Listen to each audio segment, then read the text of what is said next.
This is an excerpt from Peter Ralston's new book, Ending Unnecessary Suffering, coming out in spring of 2025.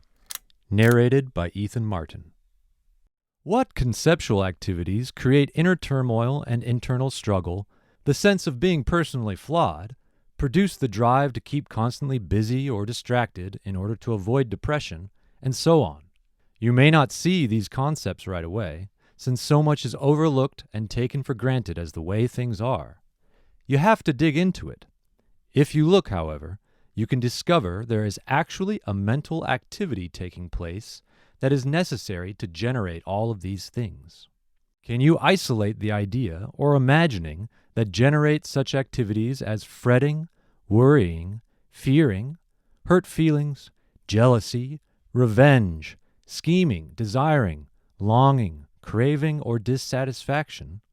What is imagined that generates the need to attain some ideal, or try to find or have meaning?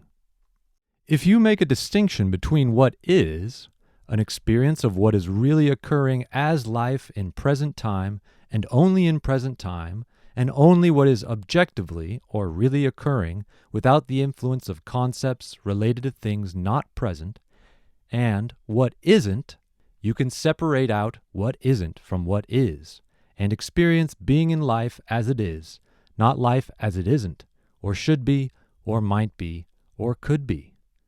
Consider this contrast. Probably from time to time you have come close to a simple and present experience of simply being in this moment. I suspect you enjoyed that experience. So, why would you spend so much time in and devote so much effort to the plethora of ideas and imaginings that create unnecessary suffering? Try to grasp all of the forms of suffering that are created by imagining possible scenarios that will likely never come to pass. Ending Unnecessary Suffering is coming out in March 2025.